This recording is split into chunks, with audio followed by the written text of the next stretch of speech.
Lunch Money Lambert, Jeff Malott.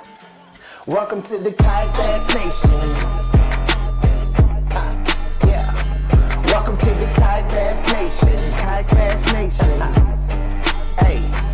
Welcome to the Kayak Bass Nation. Welcome to the Kayak Bass Nation. Welcome to the Kayak Bass Nation, where we talk about fishing and competition. It's your boy Ox Pippin, aka Ox Fishing. Don't come over here tripping. Hey, hope you enjoy the show. Jeff Malott, Lunch Money Lambert, Lego. Hey, welcome to the Kayak Bass Nation. Kayak Bass Nation. Yeah, welcome to the Kayak Bass Nation. Kayak Bass Nation. Hey, welcome to the Kayak Bass Nation. Welcome to the. What is up, everybody?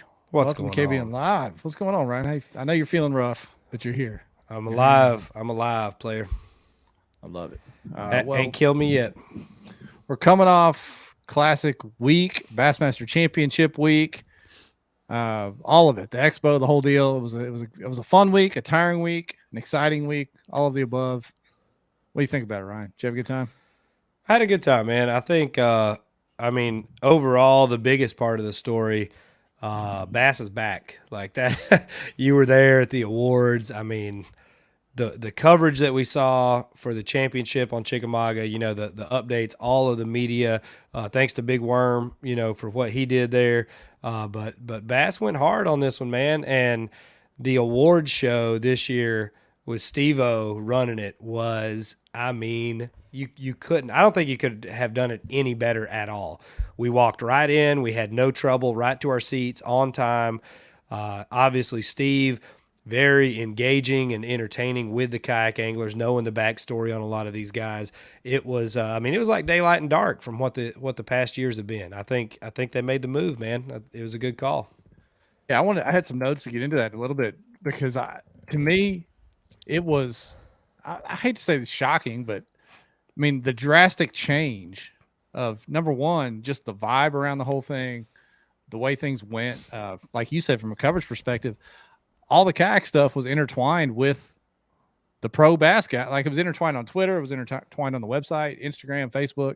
It was updated right along with everything else. It wasn't pushed to the side or pushed to the back or anything like that. It was amazing. So, and yeah, Steve, he got up there even through Rocky Top for an Alabama fan. I know. I'm saving that video for the rest of my life. I'll never let that one go. Absolutely crushed it. Bass did at that dinner that we had on Pickwick when we all sat down and gave them feedback. They checked every single box that they said that they would. So hats off to Bass. Yeah, momentum is real. I hope it keeps going all season long. So far, so good though. And I'll give a special shout out to my guys at Old Town.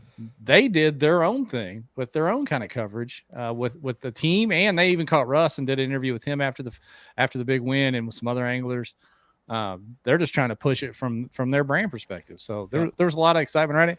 And from the Expo perspective, Ryan, I don't know if you caught this. I definitely did.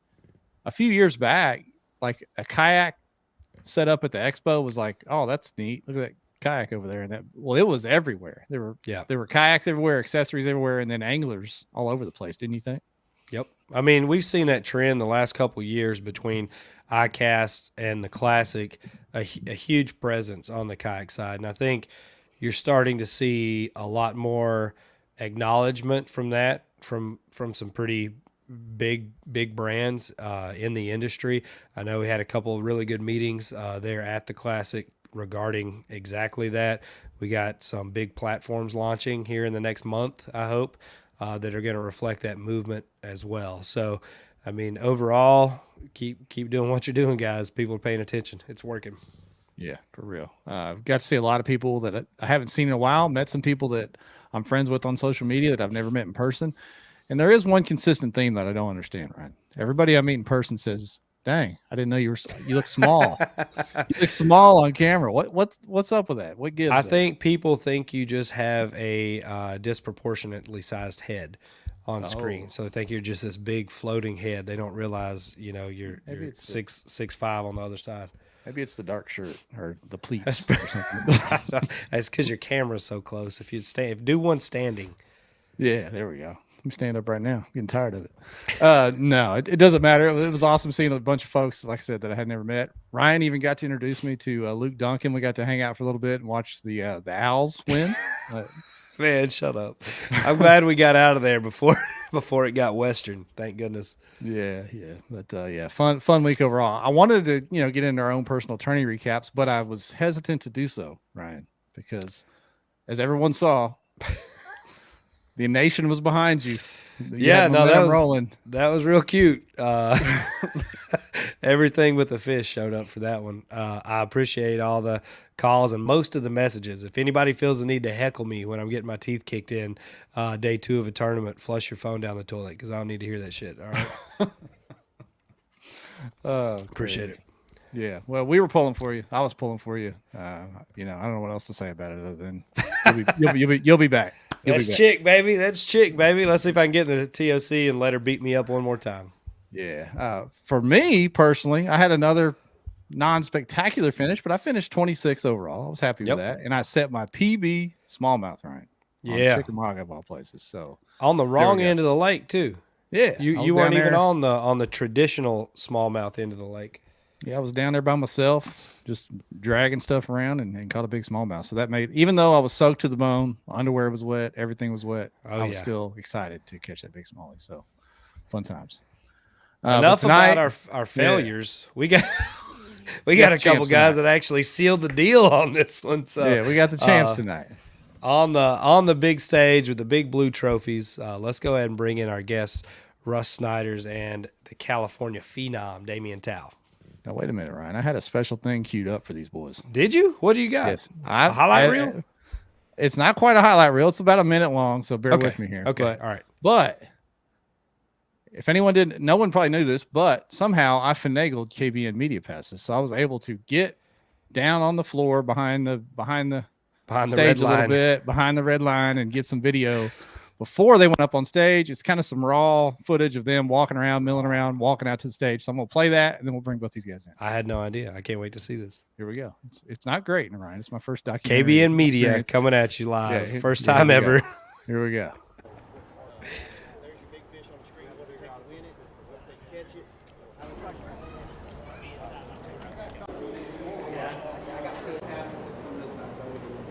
What's up, Bo? How's it feel to be walking up there in a minute? Awesome. Got the jitters like crazy.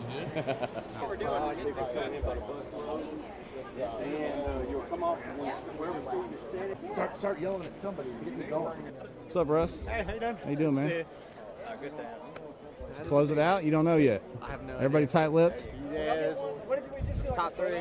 There's a couple of people that submitted after standings were turned out. Right. Hey, who snapped that last one?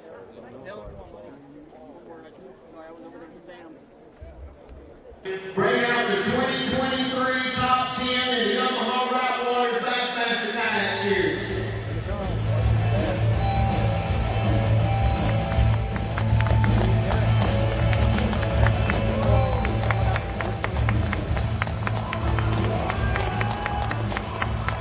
Two-day limit, 176 inches from Fresno, California. Take $1,000 to big trophy, Damian Thao. Person with 100 angles and more. From Tennessee, $20,000. Your champion, Yamaha Rock Waters Bassmaster Kayak Series, Rus Snyders. There we go, guys. How about that? And here they are. That was awesome. Yeah. Thanks for putting that together, guys. That's cool. Yeah. For anybody watching on Facebook or YouTube, that's why you don't get an Android. So everybody was run on out, my buy actual an iPhone. That was on my actual camera. I was just shaking everything. Oh, congrats, guys. That was, it was awesome to see. Obviously, the tournament itself was challenging in its own right from day 1 to day 2, but great job. Thanks, Ryan. Thanks. Yeah. So we need to get right into the tournament, of course. But like Ryan said, congrats to both of you. Russ, I know you've been up there before. This isn't your first time on the stage. No, I'm not too far from there. A couple hours. So no, I just mean you've been on that Bassmaster stage before in the top 10, looking for the big trophy, and it's in your first time. So first time getting the trophy though. So let's hear from the champ first. What's it like to finally hold that blue trophy after being on the doorstep before? Yeah, man, it was definitely an honor. Like I said, I've followed Bassmaster. I've been bass fishing since I was a little kid, and probably watch every single Bassmaster Classic since I was a little kid. So I've had dreams of one day being up there, and yeah, so it's a dream come true just to be able to get up on that stage and hoist that trophy over my head, and have Steve-O there to present it to me, and Eric, who's one of my good friends, and just everybody who made that top 10 are all really talented anglers. So to be able to come out on top was just quite an accomplishment for me, and I'm proud of it. And Conrad himself asked if you're the GOAT now. I think Russ was probably the GOAT before. I'd say you or Jody Queen, honestly, if I'm picking one or two. But Cody to win the national championship and turn around and then win the Bass National Championship as well in 6 months time, 5 months time, like that's two pretty good licks right there. It seems like back to back almost. Yeah, I did have that Hobie right in between, which I it seems like a few years in a row now. I seem to mess that up one way or another. But that's the last one on the list to check off of the Triple Crown, though. Yeah, right. Is it at Chickamauga? They yes, it is. Yep, that's what they announced at the Classic. Wouldn't that be a way to bookend it? The whole Tennessee River, Russ wins the national championship on Kentucky Lake. Goes Chick ×2 for the Triple Crown. That'd be pretty crazy. So it'd be cool. All those lakes kind of fish similar. If you learn them one, you can kind of understand most of them in a lot of ways. Yeah, you can have Kentucky Lake. That would. It's rebound. I saw Matt Roberts say he had like 30-pound bag. And with the floodgates open on smallmouth, don't buy all that. It ain't back. We're gonna find out in a few weeks. Or what is it? A month? 2 months? Yeah. The Hobie on Kentucky Lake. That'll tell the tale right there. We'll know for sure if it's back or not. Right. Are they allowing Barkley in that one too? Yeah, I think it is. I think it is Kentucky and Barkley. Yeah. Sweet. And then Damian, if there was ever a picture of consistency, let me throw this on the screen real quick. 88, back-to-back days, runner up in what's quickly becoming a crown jewel, if not one of the top crown jewels of the sport. What did you think? Did you think you had enough both days with 88 both days to get into number one? Did you think you could win it? And did you think you'd be in that top three like that? I honestly going through this, I didn't think I was gonna win, especially after practice. Coming in the top 10, I didn't think I was gonna make the top 10. Coming to practice, I actually got skunked on my practice day, my first day here, and really, yeah, it was just rough. I was like, oh man, this is not what I was expecting from one of my bucket lake lists. I just come out here and get skunked, and to actually start catching a few fish on game day, it actually kind of surprised me. I'm just happy. Things kind of just fell in place for me to make that top three. So, well, you did it in the correct order. Some people kill it in practice and then skunk on game day. You did it the right way. I don't even practice. I just try to skunk on game day. I don't even waste time practicing. That's silly. How did you? So, Damian, coming from the West Coast, how did you kind of select where you were going to fish it? To me, that's one of the most interesting things when people travel across the country to somewhere they've never been before. How not only to pick, the right spot, but then to capitalize in a 2-day tournament. I mean, that's pretty awesome in itself. Coming into this event, I didn't do a whole lot of research, which I should have, but I didn't. Most of my research I did was on the drive up here. It's such a long drive, so we were switching off. Shout out to my friend, my carpool buddy, AJ. He helped me get here, and so most of my research was during that time. I looked through Navionics and just I found some areas that looked really good, some big spawning bays, and I felt like I could find fish in there. Going to this event, I thought I was going to be bed fishing. I thought I was leaving the rain in California and get there and. No, we need a few more degrees in the water for this one. They were spawning at Gunnersville though at the end of February. So that's the crazy part, hot, yeah. But then it cooled off again. So. Oh yeah, that water temp dropped from mid 60s to 50, 51 on day one. That was crazy. What was your approach, Damian, when you said you found this spawning bay? For the people that didn't listen to the awards, tell us how you were catching fish. You were doing something what I would consider a little bit unconventional in the springtime here on Chickamauga. So what I found is some big spawning bays, and I fished the closest offshore ledge to that leading into that spawning bay. When you get there, first day we get the water temp is really cold. It was like 47 to like 48, and I noticed that it varied wherever I went. The water temp just kept changing, and it was not a consistent water temp. So where I was fishing, I felt like those fish would still stay there because those fish are not ready to move in yet. The water temp's not right. Of course, there was going to be a lot of shallow fish, but for me personally, I'm not. I can't get on that consistent shallow bite.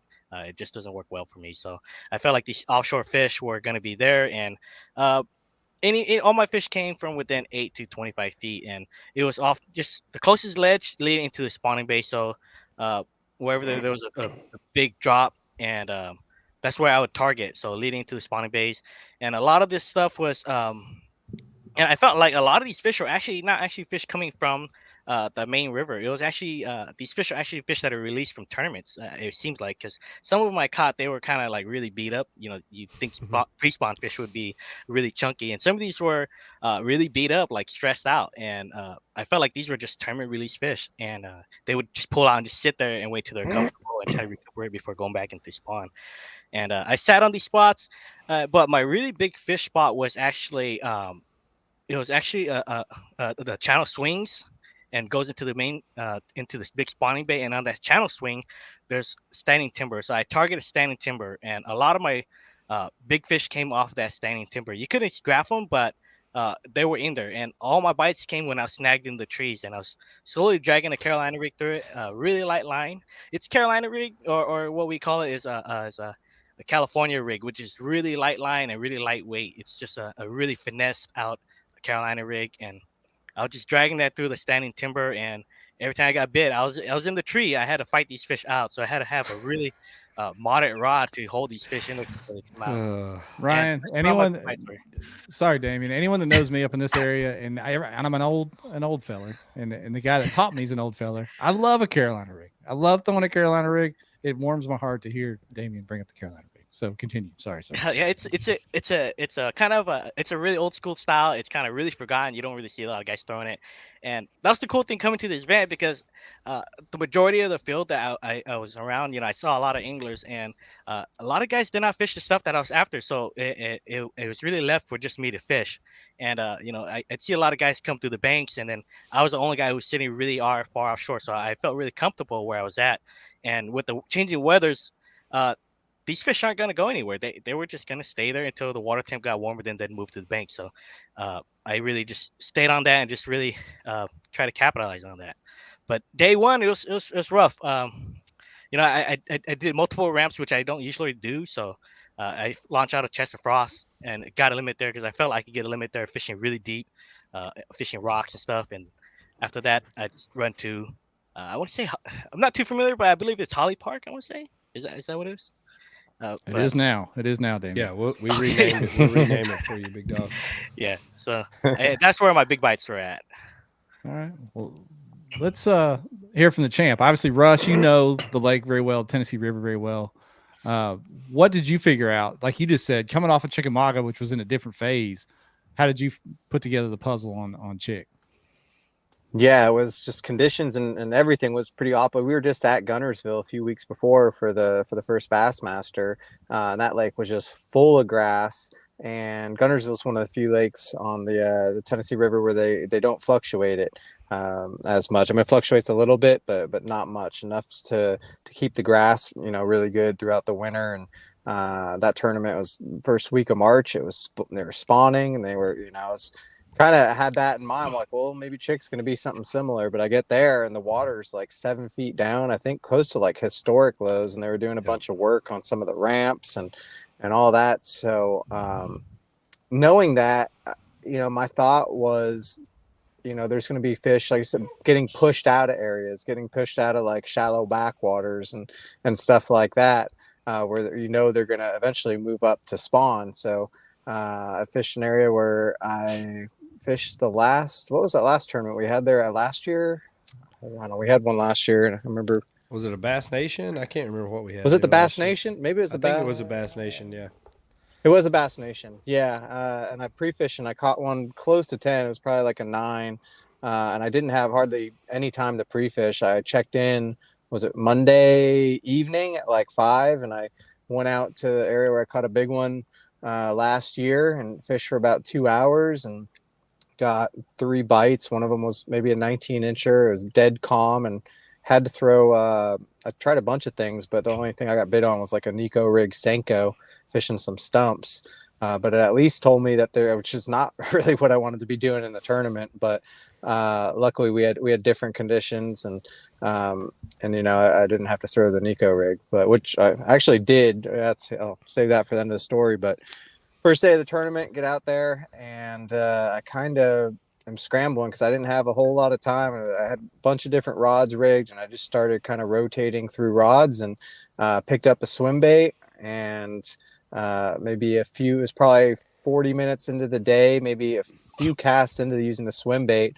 I get that 22.5 came off a stump. I was just cruising down the bank with my Torpedo, and I looked down. Some of the stumps were sticking out of the water, and some of them were still under the water. And I came up on one because it was kind of low light that was still under the water, and I tried to put the brakes on. And as I just like tried to keep that swim bait as deep as I could without, you know, to get it a chance to hit that stump, as soon as it like got to the boat, that big one ate it and ran straight underneath the boat, like towards the prop. And I was holding the rod backwards. It was thrashing around, and it was, as you can see there, it was a strong, just fat, healthy fish. It was over 7 pounds for sure.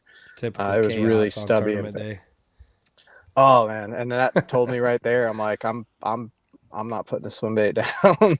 So I just, I kept throwing it, and once I had a pretty decent limit, I did kind of put it down more because I was a little worried about showing it to too many fish. There were certain areas where I felt like I can go down a bank and probably get another fish to bite the swim bait, but I did actually kind of force myself to fish other stuff towards the end of the day just because I was a little worried about showing too many fish. The big swim bait. And first day, sitting in 3rd place. Only had 10 bites all day. I did get 1 flipping, and the other I went 7 for 9 on that swim bait, which is pretty hard to do when you're using just like a single hook with a belly weight. You know, the treble hooks, you get a little better hookup ratio, but I felt pretty good to get that many. Yeah, didn't lose any fish. Next morning, get out there, catch 3 on the swim bait in the first half hour. I'm like, all right, it's on. Next like 5 or 6 fish just started missing it. A lot of them were just bumping it, not taking it as good. Finally, maybe an hour and a half later, I get my 4th fish, and then I didn't get up. I went 3 hours without a bite on the swim bait. I'm like, all right, I got to start mixing some other things into the rotation. Tried a bunch of other stuff, and eventually I got to the point where I had an hour and a half left in the tournament, hour and a half left in the tournament. I decided to make like a 30-40 minute run just to a whole new area that I hadn't even been to yet. And I went in a little backwater and just started junk fishing and picked up a bunch of different lures. Eventually I got my 5th and final fish with about, I think, I don't know, half hour left or so on a red Lucky Craft crankbait, just on a laydown. And if it wasn't for that fish, that was the only bite I got the rest of the day. In like 7 hours or so, that was 6.5 hours. That was the only bite I got. It was a brutal, tough day of fishing, as you could see from what the standings, turned out that day. That's what Ryan heard. I mean, if you look at the numbers there, 132 anglers, fish caught 995, which I'm sure there's more than that, but fish submitted, I guess, 995. That's not a lot over 2 days. So, Damian, you can go first. What do you think was the deal on that lake? Because it changed so drastically, not only throughout the week, but from day 1 to day 2 of the tournament. I mean, it was tough. There were people at home complaining, saying people were sandbagging and everything. People weren't sandbagging. It was tough to figure out from day to day, wasn't it? It was definitely very tough. Day 2, it was hard to get a bite. I mean, I gambled it all at this big fish spot, and I should have known better, because these are afternoon fish. They didn't start biting once it hit noon. Like they're there, they just didn't bite. But it was tough for everybody, and it's not like we're all sandbagging. It just the fish just were not biting. It didn't matter what you did. It just was not happening. You'd go 3 or 4 hours and you'd get bite and it was the wrong species or something. It just not working out, and it just messing with your head the entire time. So it was tough. It was definitely tough. Yeah, Russ, what do you think about that? From each day, even during practice, and then the 2 days of the tournament, it definitely turned off and on. Just oh yeah, it was changing constantly. With before the tournament, we had all the rain, muddied a lot of it up. It got really cold during the tournament, and continued to rain, just like kind of a steady rain all day. And I was thinking that the second day of the tournament, it was warming up and there was some wind, and really thought it would get that swim bait bite going. Actually, it was tougher. It wasn't like it was a brutally cold north wind post frontal day. It was warming up and perfect little breeze, and it was post frontal, but it wasn't cold, but that was one of the toughest days of fishing I've seen. So I was out in that main river and just had to kind of abandon all that because I thought I had zero chance. I went into Drew and I were actually fishing a lot of the same water. He was focused more on the backwaters. I was focused more on the main river, but we both did a little bit of both. But both times I did go into the backwaters, I didn't realize I was literally right behind Drew. And as I get like 3/4 of the way back, like he's coming out, and I was like, oh man, I was following him up this whole time. But I did get that one behind him. But supposedly that same laydown that I got my fifth and final fish about 15 minutes before he lost, he said a 6 and an 8 in that same laydown on a spinner bait. I guess he's got some video of it. Yeah, I think part of what led up to this tournament, so the floodgates have been open on the Tennessee River for about 6 weeks straight, so a lot of those fish were, positioned for that. And I tried, I mean, everybody knows, I tried to fish the tail race for smallmouth. That's what I love to do this time of year. Went up there, and I got up there Tuesday afternoon. I had like an hour and a half to go look at it, run out there. They've shut the water off completely. So I guess Monday they had the gates open. Tuesday they closed the floodgates. So I get up there and there's no current. Well, obviously when they shut the current off, right, the idea was to raise the lake up some. Wednesday it rains all day with them not running water down the river. So I think the water, I don't know if you guys saw this where you were at, but the water came up on the south end of the lake about a foot and a half. So some of the visual targets of where I was fishing were underwater going in on day 2. So I knew that much had changed. And then the wind really didn't do anything till about halfway through day 2 where I was at, because I was kind of tucked in close to a ridge. Did you guys see that in the areas that you were fishing? Damian, you can lead off. Yeah. Oh, sorry. Okay. Yeah, the water had definitely gone up. Yeah, I mean, where we're launching out of Chester Frost, when we practiced, the water was way down there. You had to drag your kayak across the dirt to get in the water. But the first day I launched there, the water was at that where the cement was at, where the drop was at. So yeah, and at Holly Park, the water definitely went up. There's a crack in the ramp, and that crack was covered with water. So definitely I saw right away the water had gone up quite a bit. Yep. Russ, what about you, and how do you think that affected the bite where you were at? Yeah, definitely affected the bite. And that's probably why like I said, I was focused out on the main river, because when they dropped the water, a lot of those fish in the backwaters came out. There was a little bit of current there. On the first day, it wasn't a lot of current, but it was enough. And there wasn't very much wind. And we were sitting out there pretty good. The morning of the second day, they were still there. But once that, it was kind of a combination of the water level coming back up, and also the wind started blowing against the current. When you're fishing out in the Tennessee River and the wind's going one way and the current's going another way, more times than not, it kind of messes up the bite and doesn't have them positioned like it should.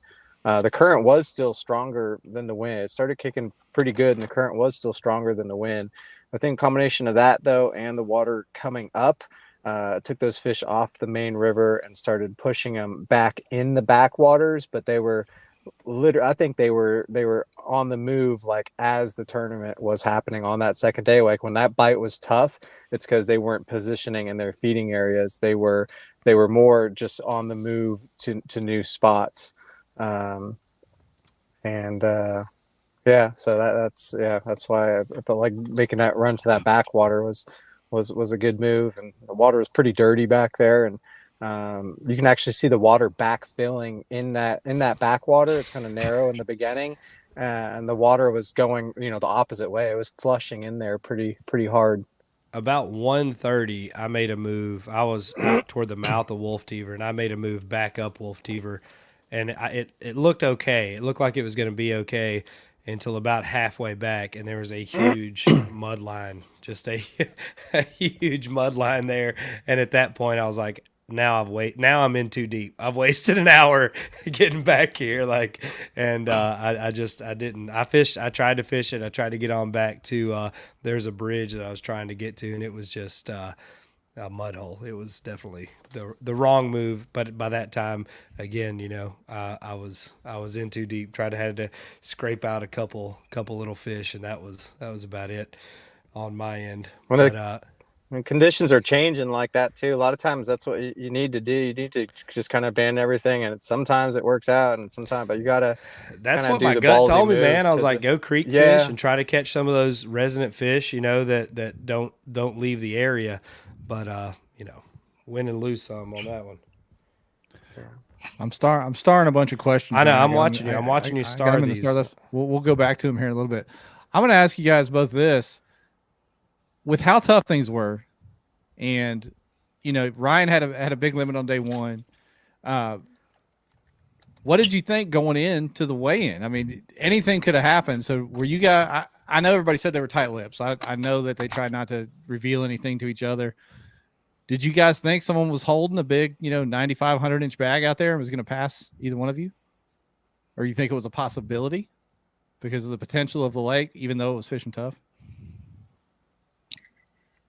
I really thought somebody was going to really hammer them really good and bag a 100-inch bag or something on day two because my bite didn't open till the afternoon. I struggled all the way until about noon. So if my bite didn't turn on to noon, I'm pretty sure everybody else's bite did not turn on to noon as well. So it was that good window. So I'm like, oh, if I'm catching them good, there's going to be a lot of people catching them good right now. And who knows if these guys are on bigger fish than me. And if they do stack them up, it's going to be a monster bag. So going in, I definitely thought,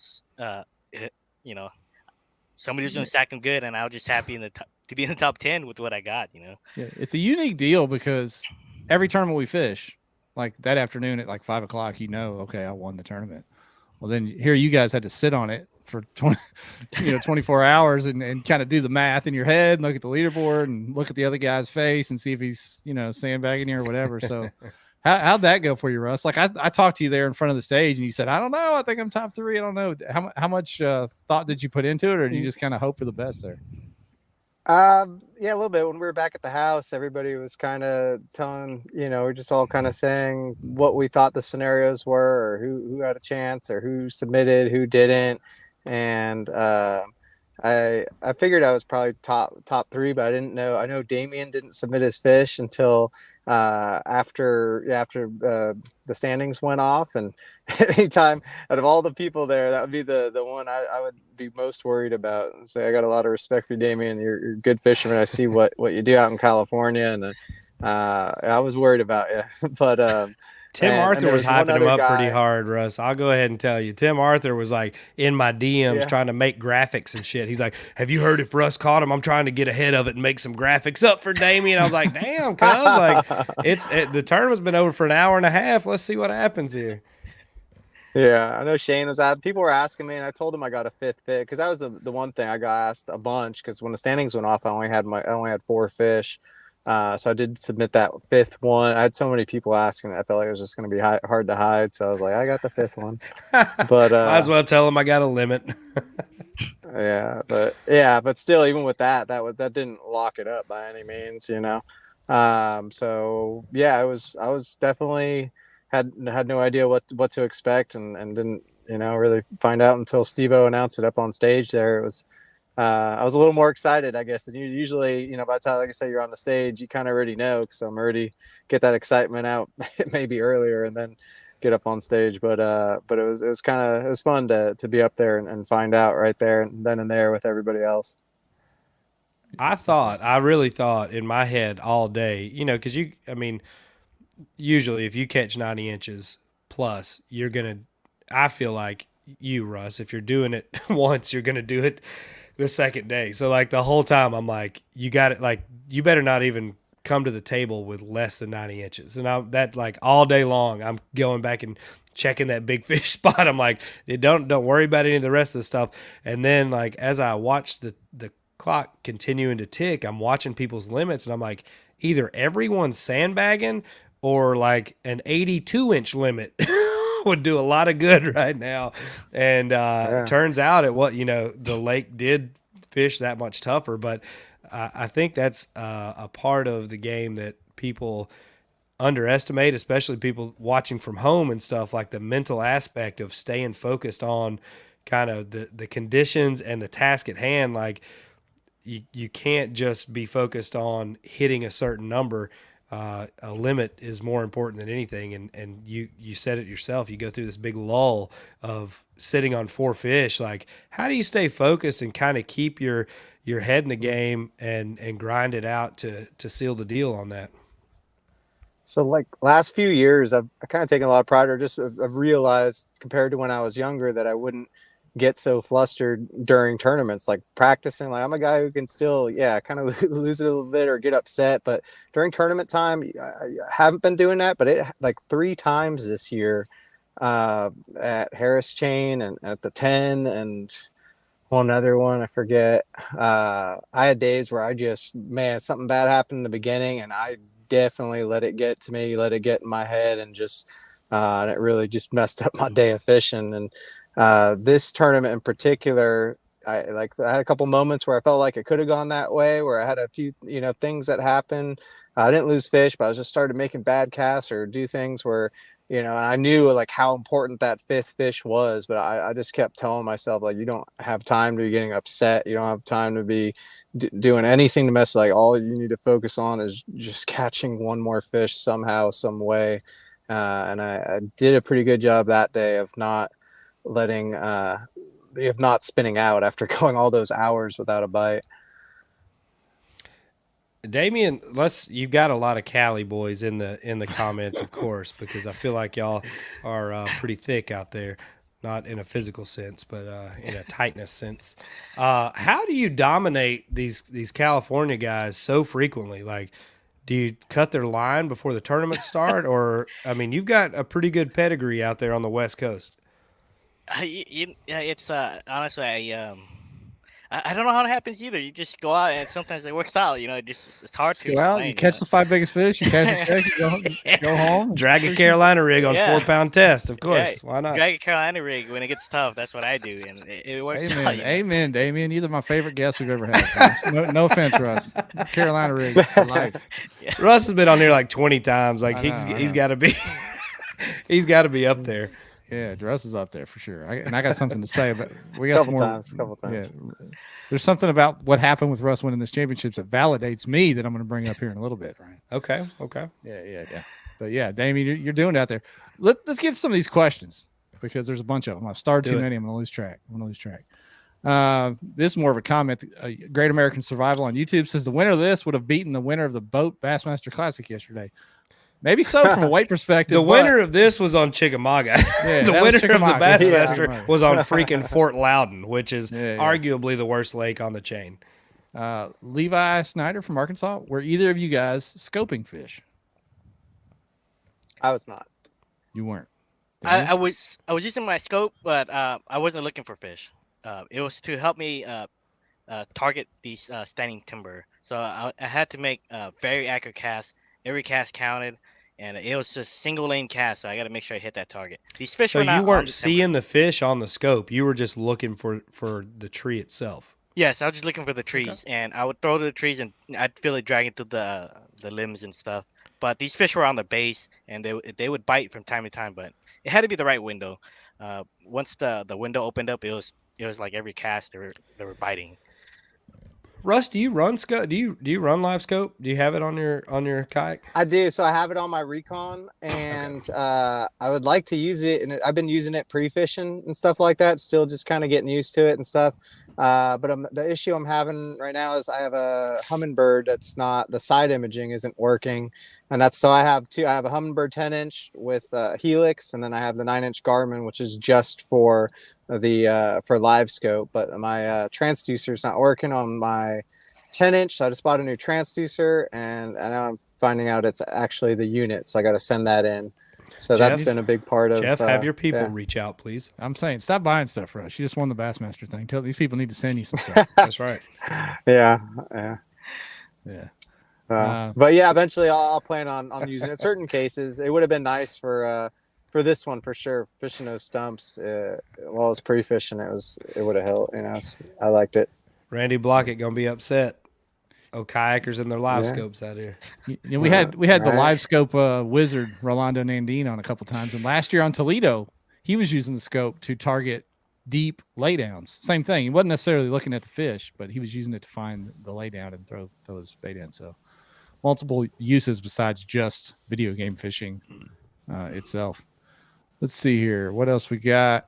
Abel Patino asked, what body of water in California did Chick best compare with? And Russ, you're a West Coast guy, so you could kind of answer that too. Yeah. Maybe it compares with all of them since it's so low. Aren't all those lakes out there always low? Yeah. That's hard to say, I guess. More like I said, when the lake's full, it doesn't really it'll compare more, I guess, to like Clear Lake as far as techniques and stuff that you can fish. Or a little bit of the delta because of current, but none of them really. Maybe a combination of everything, almost like where I was fishing, almost like upper end of like Folsom, I guess, or something like that. What do you think, Damian? Yeah, it didn't fish a whole lot like anything here. It's quite different because there's so much options you can fish here.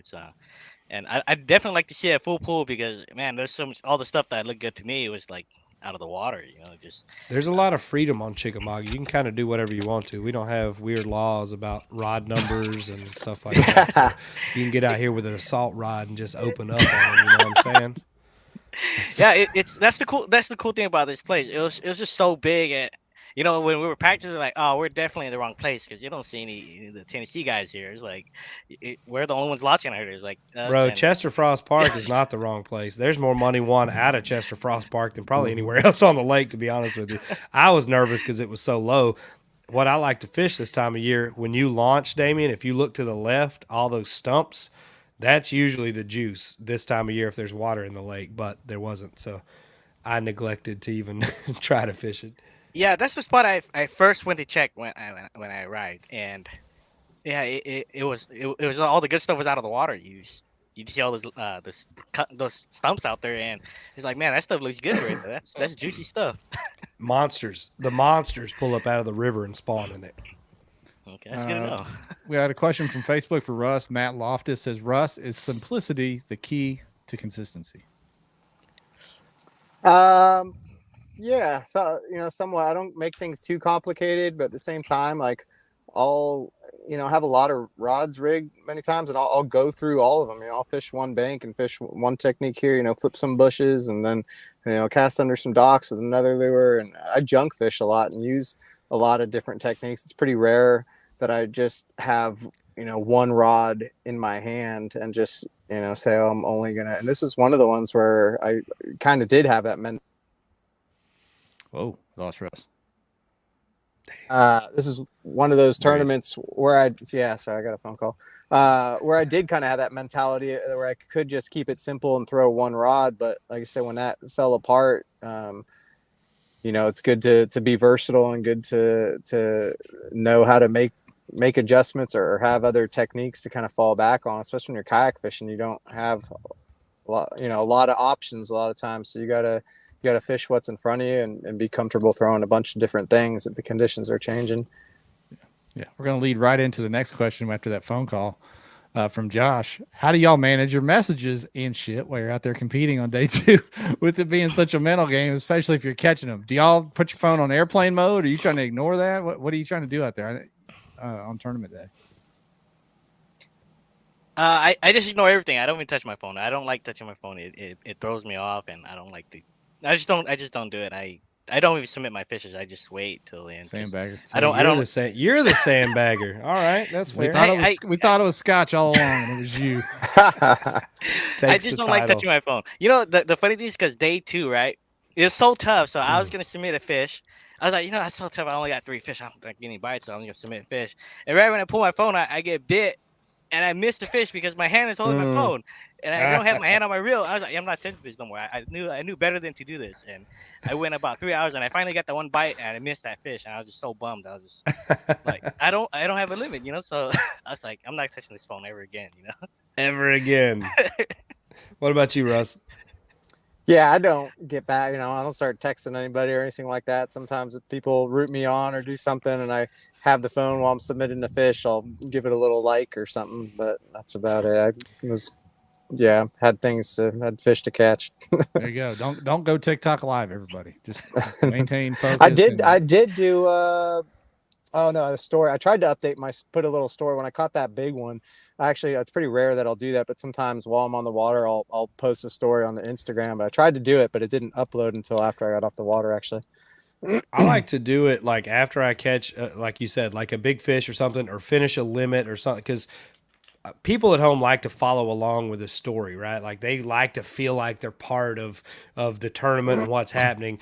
But like the messages, and it's great. Again, like it's awesome that people are supporting you and rooting you on and stuff. But like we're trying to get on Tourney X and submit these fish, and there's 20 or 30 notifications. I kept my shit on airplane mode all morning long, and I was pretty pissed off till about 10 or 11 a.m. anyway. So I just didn't want to see anything coming up. And then whenever I make a big move, like if I'm going a long way, I'll take it off airplane mode and kind of read through some stuff while I'm motoring or pedaling along for a couple miles. But I definitely think it helps you keep a clearer head if you don't even look at it at all. Do you look at the standings at all or no? So not normally. I try to get 5 fish myself first before I upload anything or even look at Tourney X. But like as the day was going on, I think I looked at the standings. Oh, I know when I looked at the standings. I saw freaking Edwin out in the middle of no damn where catching fish. And I was like, what is he doing? And I pulled up the standings and I was like, this little shit has 93 inches, like in the middle of nothing. And I'm like, all right, let's think about this. What could he be doing out there? And I looked and I was like, I bet he's close to this creek channel. And knowing him, I'm like, he's got to be live scoping. So I turn on my live scope, pedal over to the creek channel, scan around. And I see this huge bait ball and like 4 bass just like orbiting this bait ball going through it. And I was like, okay, how do we do this? so I get out like a Damiki vault and throw it out. And I'm like, ripping it up through the bait ball. Nothing. So I hit him up after and I was like, what were you doing? Like, tell me what you were doing. This is ridiculous. Like, obviously you smashed him half a mile from me here in this bay. And I told him what I was doing. He's like, those fish wouldn't eat. He's like, you had to find the singular fish that were suspended like above or out from the bait ball. And those were the ones that would eat. And I'm like, God, like, why? Like, I hate it. I hate knowing how somebody else is catching. I mean, it's insane. It is insane. He crushed them tuned in right there in front of me. And I'm like, this is miserable. Like, I shouldn't even ask. I shouldn't have looked. That's why you don't look at the standings. That's silly. Ain't scoping, you hoping. The small things sometimes, the small little subtle difference, just like with that jackhammer in Florida, what he was doing. That's right. That's right. Small things can make all the difference sometimes. Yep, he did it. Let's get some more of these questions. This one, I'm going to combine these. But Damian, will you fish back there more? And Damian, are you going to leave the West Coast and fish more events out east? Are you going to move? Are you moving east? Yeah. Are you moving east? Yeah, I really like what you guys have going out here, and I definitely got the bug, and I want to come out more. It's just the cost was just so costly to make that. But if you move here and we have a 70% lower cost of living, it kind of pans out. You live like a king here. That money you won from Bass is like $1 million in Tennessee. Yeah, that's right. You can buy 2 trailer homes here. And that was only $8,000. So look at you. it's just so much more stuff you can do fishing wise there. It's amazing what you guys have going down here. So, it's it just it was an eye opener for me. It makes me want to come back out there and compete more and just join you guys out there. You should, man. Do it. Russ made the switch. He hadn't regretted it yet, have you? Russ racked up probably 120 grand kayak fishing out here now. Damn. It was a good move. Good move getting out of California, but it's still nice to go back, see friends and family, and beautiful place. But I don't think I'll ever move back. So your from boy YouTube, AJ's Russ, hitting up a Dugout sponsorship. Damian, he's trying to get you put on the Dugout squad in Cali. I don't know if Jamie's got bait trucks that run that far. I don't know if we can deliver out there.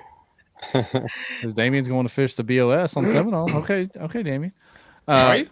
This is from YouTube for Russ. It says, Russ, you've dominated the past 4 years. Will you ever go back to fishing boat tournaments like the Opens, etc.? I doubt it. There's no reason. Why would he? I wouldn't say there's, I'd say 95% chance I'm not. Maybe 5% chance. I don't know. I don't see that happen anytime soon, though. Yeah, this is a good chance for me to talk about my validation, Ryan. Let me throw this up real quick. Okay. So if you guys will recall back to the KBN power rankings in the late fall, Russ came out on top in this year's what would have been 2022's power rankings. And many, many people, here I'm going to throw the graphic up. There you are, Russ, #1 ranked angler for the year. And many, many people were upset and said I got the numbers wrong. I said math don't lie, and now here we are with 2 legs of the Triple Crown down, and Rus Snyders #1 ranking. Math does not lie. I stand validated. So thank you, Russ. Okay, no problem. Thank you for making those rankings real, Russ. That's right. That was all me. Yeah. Let's see. Another one for Russ about the swim bait. How'd you have that swim bait rigged? Belly weight, treble hook. How was it rigged? It was a 10-aught, I think, half-ounce beast hook. I got it right here. Here, let me tell you one-on-one. There you go. Oh, that way. 10-aught owner beast hook. I can't tell which eyes are that. Is that the Mag Draft or the Zal Dangerous? That's the Zal Dangerous. It is quite a bit different, actually. Yeah, that's what my next question is. How is it different? How is it different for real? That was a setup. That was a setup comment. The tail. I see. There you go. Tail's different. This one's flatter on the bottom right here compared to this, where it's more of a keel, where it this one will roll less. It'll stay. You can reel it at a little faster speed without it rolling. Do they make the ones that come with the treble hook too? In the Zal Dangerous? I don't believe so. I know when I went and hung out, I gotta look. It's probably a YouTube video. I just gotta ask Chris. You can rig it some way where you put like a weight inside and use like any standard like flipping hook and use it as like a top hook bait too. Really? He showed me, but I forgot what he did. But yeah, you can just do it with a flipping hook. It's like a line through with like a flipping hook coming out the top. It was pretty cool. Yeah, that's wild. Very cool. Another one. This one may be more for Russ and Ryan since they're residents of the area. The KBN's legal counsel, Matt Zapala. What's the smallmouth population like on Chick? He was surprised to see it's awesome. Some really good smallmouth. There's plenty of good smallmouth on Chick on the north and south end of the lakes. There's actually a couple really good spots mid-lake as well. But this was a timing thing with that water fluctuating. If they would have left the floodgates open, I'd be willing to bet this would have been one on smallmouth. I've never caught a smallmouth. I've never caught a smallmouth on Chick. Buddy, you never have before, or you did in this week? No, like ever. I don't think. I'm trying to think. There's a lot of. I mean, you saw the bat, and I'll apologize. The Luke that got third, he is the guy that won the Bass Nation event on Chick, and that's why we didn't bring him on because I didn't want to spoil too much of the juice before this event. But I mean, he still caught him where he was at upriver. But if the floodgates were open, if that current would have stayed consistent and kept them stacked, I guarantee it would have been one on smallmouth. Like that bite is so consistent, and those big river smallmouth have to push in these certain current breaks. So, yeah, look at that. I mean, they were catching donkey smallmouth. Was that Luke's? Those are Luke's? Yeah. Oh, yeah. Yep. Hey, wait a minute. Let's get down here and look at this. Dylan Smith had a big smallmouth too. Look at that one, boys. There you go. That's mine. Old grandfather. Nice. Old Old grandfather grandfather. in there. Dylan Smith had a monster smallmouth on his stringer as well. But yeah, the population of it really anywhere on the Tennessee River, I feel like, Pickwick's obviously known for big smallmouth in the tail race area, but also Kentucky Lake. Our tournaments don't see it quite as much on Kentucky specifically because we usually cut it off before you get to the tail race. But that tail race has a lot of big smallmouth in it as Even well. the area by the dam. I mean, a lot of the main lake too is becoming a lot of there's more tournaments now being won on smallmouth since the bite's gotten tough over the last few years. I hear smallmouth usually dominate. I think And they have not to just now. tail race smallmouth, just like main river, main lake. The LBL side tends to fish better on smallmouth, but I know those river bars, like the shell bars and stuff, they load up with fish. Barkley has some really good smallmouth on it as well. So I think we will see that be more of a key player moving into that BOS Kentucky Lake event. I know our Tennessee State Championship, the guy that won it with big smallmouth off Barkley, I believe. Hopefully those water levels end of May or first week of June. Yeah, so the water should be full pull, hopefully. Huh? Hopefully. I'm tired. I don't want to see the water that low again anyway. That was ridiculous. You think Chickamauga is tough with low water? I think, Kentucky Lake's even tougher. Kentucky's tough with all the water. Yeah. Shoo. Damon, do you have a YouTube channel? Big YouTube I do. channel? I do have a YouTube channel. Because somebody's asking, is there going to be a video from Damian on this? I'm assuming that meant there was. Is it what's your handle over there on YouTube? It's just Damian Thao. That's what it is. Okay. Yeah. Easy to find. So Joby finished second in that Tennessee Bass Nation on smallmouth. He was fishing. We were fishing the same area on day one. We both went to the truck to thaw out and warm up and change into dry clothes at day one, and made our midday moves because with them cutting that current off, it really scattered those fish, and I didn't feel like the population was there where we were at to be able to cull up on brownfish and get it done. This is more of a general question for any of y'all. Any of y'all use bait fuel? It seemed to be pretty popular on the boat side at the Classic. Is that a gimmick or for real? Y'all believe in bait fuel or any other? Or any flavors, any bait juice? I use smelly jelly. That's pretty much what. Smelly jelly. Smelly jelly. I usually use smelly jelly. That's basically Okay. Is homemade stuff or is it store bought? It's store bought. What is this? Yeah, that is something. Smelly jelly. What happened to Russ? That's out of an adult bookstore or something. I'm here. Okay, I thought somebody just attacked you in the car there, Russ. Damian's bringing that Cali flavor. I was trying to get whatever it is I use. I don't use scent too often, but if I'm using something slow, if it's cold especially, and I'm using a jig or something like that, and they're just biting, they're pulling the trailer off. You can't even see what it is. Some guy gave me this in Wolf or Fox River, and some sort of oil, something. I don't know. Some sort of Yankee oil up there. Is it a bait fish smell or is it garlic or what is it? Yeah, it's more like crawdad oil or crawdad. Something like that. I don't know. Yeah, I'm not a big believer in scent, but I will use it if I'm short striking, more for just give me some confidence, I guess, or. Any of y'all use the power baits? Anybody throw the flavored power baits? I do. Yeah, I throw max scent. Yeah. Good stuff. I feel like that's a much more permanent process with a similar ideology behind it. Definitely. Hey, I wanted to ask you both. Ryan and I talked about it when we first went live. What were y'all's impressions of Bass and the changes they made in the format and the expo itself, the weigh-in, the whole deal? What were your impressions this year compared to previous iterations of what they had going?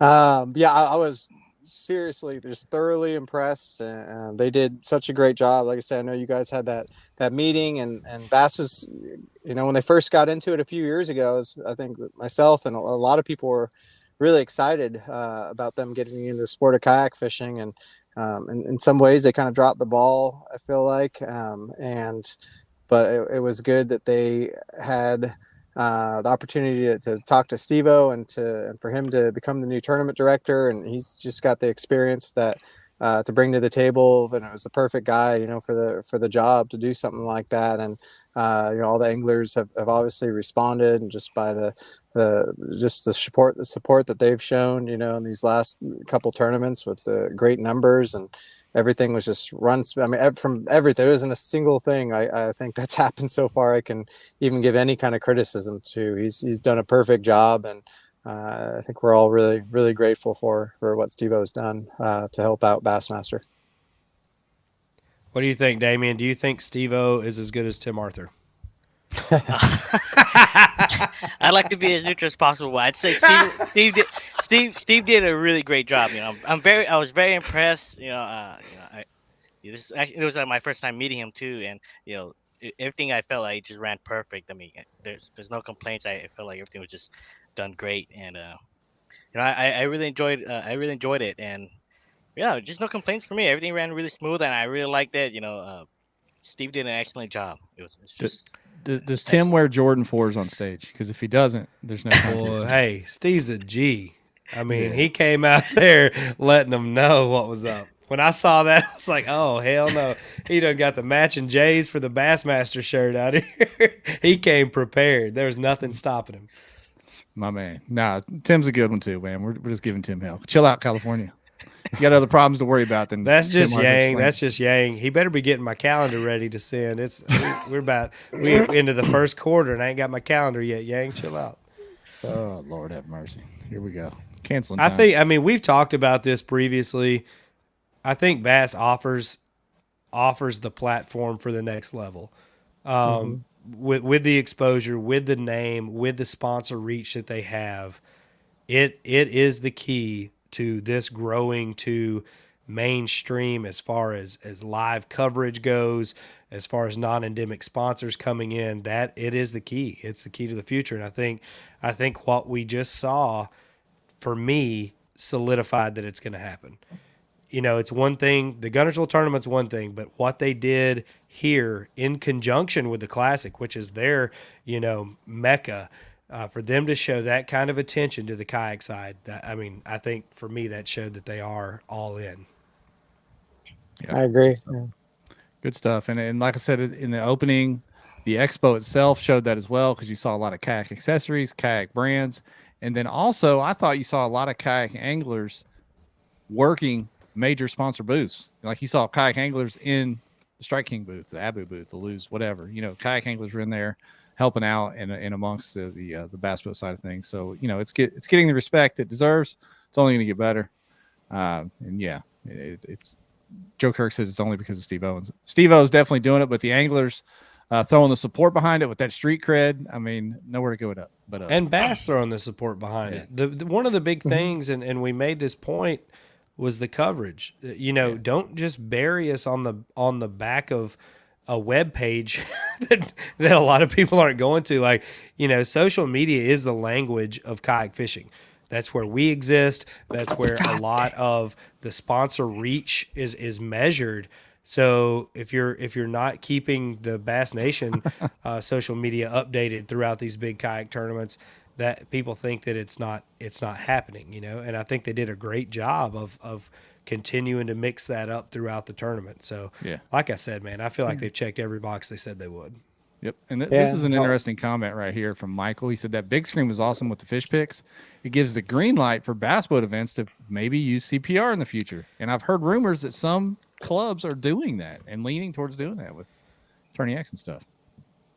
Yeah, since doing the kayak tournaments and then going back and watching the weigh-in, it was kind of a weird feeling just seeing these bass like in such inside of an arena, like so far from their natural environment. I'm sure they were all fine. They got released back fine, but it's just now that the kayak tournament, it's like that just makes a lot more sense to do it this way and catch, photo, and release. To me, like looking at it now, and I don't see why the bass boats wouldn't. I mean, they get comfortable with doing things a certain way, and it's hard to make changes, and I get that, but it transfers over, exactly the same. Whether you're doing it by weight or inches, it's pretty much the same game, I think because they're so hung up on that holding up the two big fish photo op and all that. But Damian, you referenced this about where you were fishing, about some of those retread fish that are so stressed out and they look worn down after they've ridden for 15 miles in a bass boat live well and then been turned loose.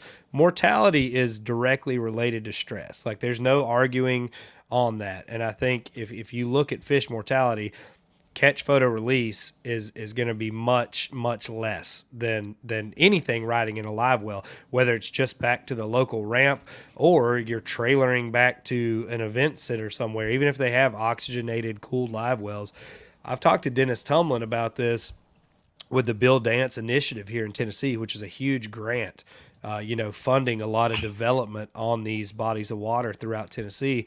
In the summertime especially, I think moving these bass boat trails and even larger tournaments to a catch, photo, release mentality in the summer, just for the health of the fishery alone. If you're going to pour all these millions of dollars into this stuff, I think that's one of the things that was detrimental to Kentucky Lake. I think the carp played a part in it, but I think the legendary ledge fishing up there, seeing all these 7 and 8 pound fish killed all summer long, due to these ledge fishing tournaments, I think that played a huge factor. And I think the health of the fishery is something they need to address. Texas has a lot of slot limits on their lakes. I think Tennessee's going to have to do something. If you want to have these world-class fisheries, you got to address this stuff now. Hey, if we get the bass boats to all move to catch, photo, release, Duke Westcamp's going to be able to buy the state of Illinois. It'll make for a more enjoyable tournament too, because there's these lakes that are really tough. Eufaula is probably a good example of where there's just not a lot of fish in the lake, yet they have, they have a lot of tournaments. So Eufaula is probably one of the best examples. And so many of the fish get released in one area that you're almost forced to fish in a crowd, which is not really fun for anybody, when everybody's fishing for the same release fish. So by doing a catch, photo, and release, it's going to spread them out a lot more, and it's going to make these areas that have small populations of fish still valuable enough to fish, rather than those fish are caught and then moved and all relocated to one general area. Yeah, for sure. I think with everybody running GoPros and stuff on their boats during the bass boat tournaments, it would be super easy to do a hero shot of a big fish or whatever and throw it back when you come up on stage. They display that, they display that in your weight instead, Yeah, totally. Yeah, if you want to nerd out on YouTube, there's a bunch of biology stuff showing tracking fish and how far they go once they are released. Do they ever make it back to where they were from? There's a bunch of interesting stuff on that and fish mortality. You guys should go look it up. So all these things that these guys are saying is true. Makes perfect sense if we could make a change for the betterment of these fisheries, for sure.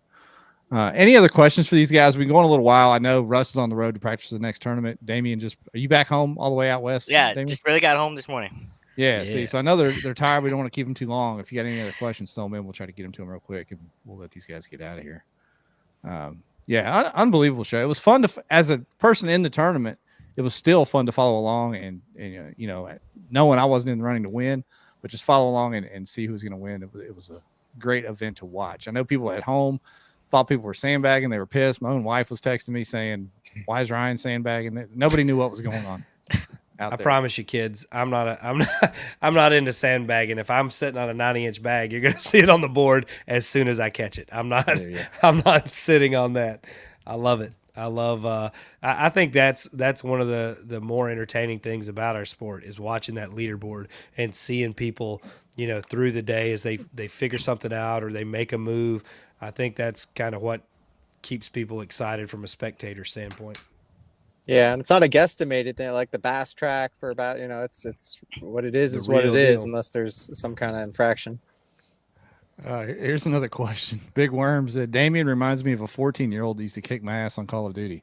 How old is he? And how long has he been? Dang, Big Worm. How long has he been kayak fishing? That's messed up, Mark. How long have you been kayak fishing, Damian? I've been kayaking since about 2017. I believe my first kayak tournament was in 2017. I thought you were about to say 20 years. I was going to be like, damn. Hell yeah. You never know, man. Yeah. I've been since 2017, and it's been going on since then. I was originally fishing a lot as fishing local clubs as a non-boater, and then I heard about local trails having kayak tournaments, and then I just joined that, and it's been stuck ever since. Do you play Call of Duty? I used to a lot, quite a bit actually. So Mark, that was the guy that was kicking your ass. That was him. Before he started fishing. That was him. He got tired and went to fishing instead. It got too easy. So that was it. That's awesome. Yeah, Joe Kirk says he wishes there's a way that can make leaderboards live to the public, but not to the anglers all the way through. Yeah, I don't know how you would do that. That'd be cool. That'd be silly, Joe. People just text you where you were at then. But that would actually be a lot. That I'd actually really like that a lot more. Yeah. One of the best ideas I've heard personally, I think it's a good idea, is for Tourney X to go to whole numbers on, like you can only submit 21 inches to the public. The quarter inch, the half inch, the 3/4 inch don't show up until weigh-in time. I got you. So you get round down to the lowest number. Yeah, you get an idea of where you're at, but you don't know all the 1/4 inches until the weigh-in time. So I don't know if that builds drama or not, but interesting take. Well, I don't think we're ever short on drama. I think we always got plenty of drama to go around. We always got a little bit of drama going on. Yeah. What do you think, Ryan? You want to let these guys slide out of here? Had them too long? I think so. Yeah, I'm about to cough my face off right now. So. All right, gentlemen. Congratulations, Russ, on winning the big trophy. Damian for giving him a run for his money. Congrats to both of you. Unbelievable. Awesome Thanks job, for having guys. us on, guys. I'm sure we'll see you again, Russ. I'm sure we'll see you in the winner's circle on a couple more. Damian, do you have any other national events that you're targeting this year?